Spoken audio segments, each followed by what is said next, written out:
Les États membres de la Confédération des États du Sahel sont à l'avant-garde de la lutte contre le terrorisme qui constitue à la fois une menace réelle à la paix et à la sécurité internationale, mais aussi et surtout une atteinte grave au fondement même de nos États. Sous l'impulsion de nos chefs d'État,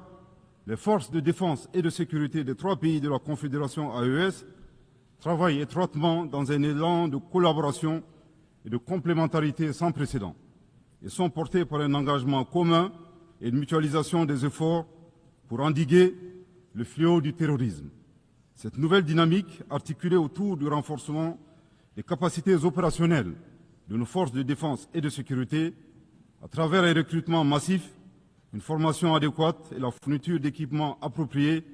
produit chaque jour des résultats encourageants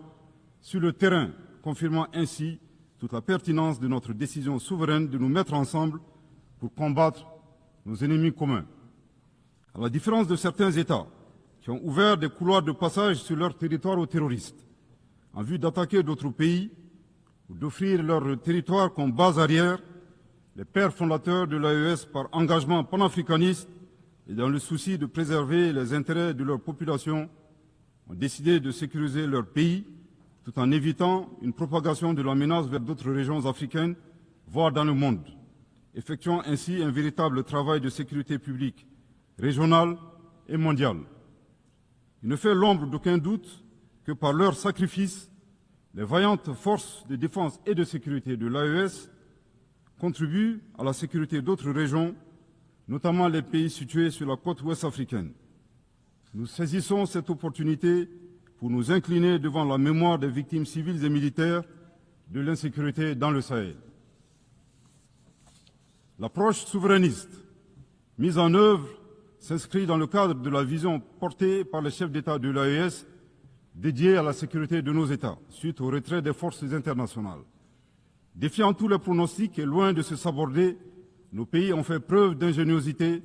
en se fondant sur le substrat historique, géographique et la capacité de résilience des peuples confédérés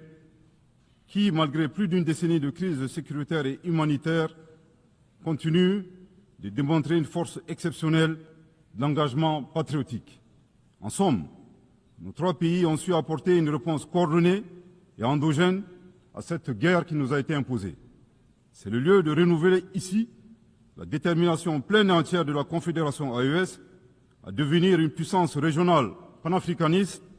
à poursuivre et à intensifier ses actions en vue de bouter à jamais le terrorisme hors de notre espace commun,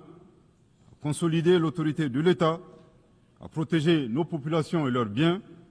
et à assurer notre prospérité. La Confédération AES réitère avec force sa ferme condamnation du soutien ouvert et parfois exprimé publiquement des sponsors étatiques étrangers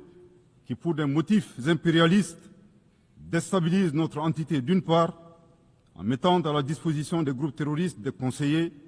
des moyens logistiques et des armes et munitions, d'autre part en leur accordant un soutien politique et en leur offrant des bases arrières situées dans certains pays voisins en violation de toutes les règles internationales. Mesdames et messieurs, aussi éloignés qu'il n'y paraît, la guerre en Ukraine et le terrorisme dans le Sahel ont des connexions. À titre de rappel, après l'attaque terroriste contre une patrouille des forces de défense et de sécurité maliennes du 24 au 26 juillet 2024 à Tinzaouatin dans la région de Kidal, le Mali avait dénoncé cet incident dans son allocution de 2024, ici même, et condamné l'attitude d'officiels ukrainiens qui ont publiquement revendiqué leur participation à la dite attaque terroriste. De ce comportement atypique, nous avons déduit tout simplement que les officiels ukrainiens ont malheureusement confondu la scène internationale et la scène de théâtre. Une année plus tard, la situation s'est accrue avec le régime et le régime ukrainien est devenu l'un des principaux fournisseurs de drones kamikazes aux groupes terroristes dans le monde. Dans ce contexte, certains États occidentaux doivent cesser de fournir des armes à l'Ukraine au risque de contribuer à la promotion du terrorisme international. Pour d'autres, dont le régime français nostalgique de la colonisation est préoccupé par sa perte d'influence dans le Sahel, l'appui au régime ukrainien relève d'une manœuvre consistant à occuper l'attention de la communauté internationale sur la guerre en Ukraine, tout en sponsorisant les groupes terroristes évoluant dans le Sahel.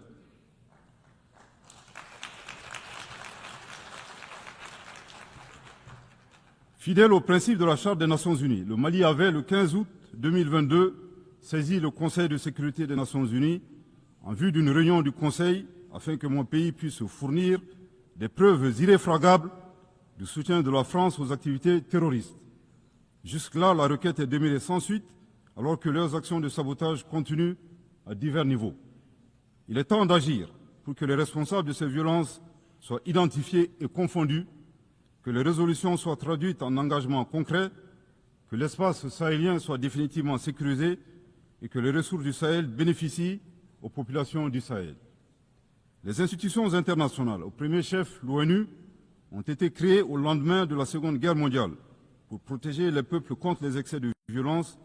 les logiques d'anéantissement et les génocides silencieux. Il est grand temps que la conscience mondiale se réveille et que les institutions internationales prennent leur part de responsabilité en répondant véritablement aux cris de détresse des peuples opprimés qui revendiquent leur souveraineté. La Confédération AES réitère son engagement à coopérer avec l'ensemble des États, des organisations régionales et internationales, et partenaires qui respectent sa souveraineté, ses choix politiques souverains, ses priorités en matière sécuritaire, de lutte contre le terrorisme, de développement économique et social, et ce, dans le cadre d'un partenariat gagnant-gagnant pour la réalisation des aspirations de ces populations. Mesdames et messieurs, outre les efforts de sécurisation pour le retour de la paix dans nos pays, le gouvernement de la Confédération AES s'attelle à la mise en œuvre d'une stratégie globale et intégrée qui inclut des mesures politiques, de développement économique et social, de justice et de réconciliation. En choisissant la voie de l'audace et de la souveraineté, les instances confédérales ont lancé des initiatives de rupture fondées sur le développement endogène. C'est là un chemin clair, celui d'apporter nous-mêmes la valeur ajoutée indispensable à nos économies et de préserver la dignité de nos peuples. Ce choix que nous assumons pleinement traduit notre volonté ferme et inébranlable de prendre en main notre destin. Dans la même optique, nous avons inscrit au cœur de nos priorités nationales et confédérales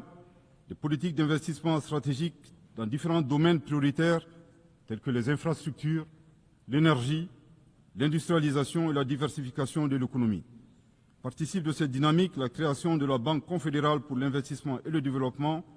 visant à réaliser les projets confédéraux.